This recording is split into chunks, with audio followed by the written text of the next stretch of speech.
joins us now. So, Sheriff, when you saw that ad and that she was representing you as an endorsement, what was your reaction? Well, I can tell you here in California, we're ready for someone that's going to support law enforcement. Kamala Harris and law enforcement in California, we're very familiar with her and how she has done over the course of years as a senator and as a prosecutor and as the attorney general. And I can tell you that this ad is deceiving, to say the least. I remember this particular case where we did a drug cartel or a drug trafficking organization where we worked with DEA.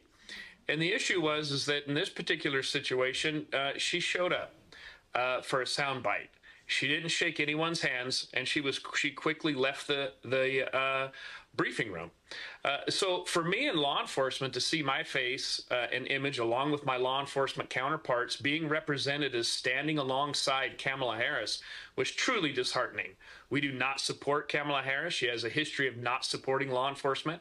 And I just wanted to come out and say that for me in Tulare County, the sheriff of Tulare County, looking out for victims, looking for someone who's going to support criminal justice and law enforcement, that is best represented by Donald Trump and not Kamala Harris. You know, it's remarkable, Sheriff, because I've never heard of a politician go in amongst a group of voters or other elected officials, law enforcement, and not shake their hands. But part of the spin, people in the media or people that support Kamala Harris, they're saying that she's changed. Do you believe Kamala Harris has changed on the issue of the border and the cartel?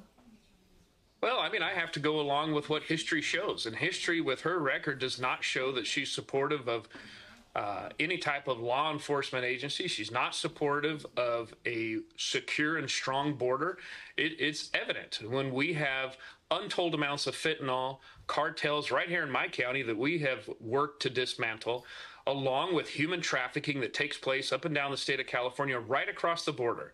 When she was the attorney general, that could have been secured. It wasn't. Her as vice president could have made moves to secure that. It wasn't.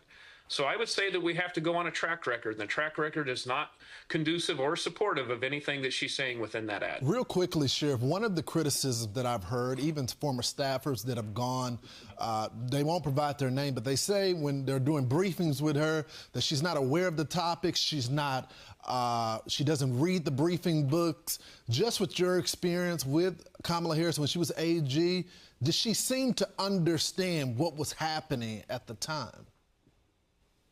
Well, in the particular case that we were there in that video clip, she did not fully have all the information. But having said that, the Attorney General here in California goes through thousands of cases. I mean, I can't criticize her for not being directly briefed on many cases. But in that particular case, it seemed as if she had